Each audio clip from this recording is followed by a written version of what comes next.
Hi friends, మీలో ఎంతమందికి fish fry అంటే ఇష్టమో కామెంట్ చేయండి.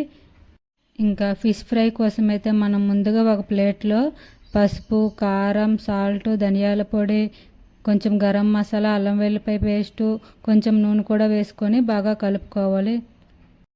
ఇంకా అందులో కొంచెం నిమ్మకాయ రసం కూడా వేసుకొని కలిపి పెట్టుకోవాలి. కలుపుకున్న పేస్ట్ని మనం ముందుగా కడిగి పెట్టుకున్న ఫిష్కి అయితే బాగా అప్లై చేసుకోవాలి. మొత్తం ఫిష్ మొత్తం బాగా అప్లై అయితే చేసుకోవాలి. ఈ విధంగా ఒకసారి ట్రై చేయండి. టేస్ట్ అయితే మాత్రం చాలా బాగుంటుంది. బాగా కలుపుకున్న తర్వాత దీన్ని 1 అవర్ ఫ్రిడ్జ్లో పెట్టుకోవాలి.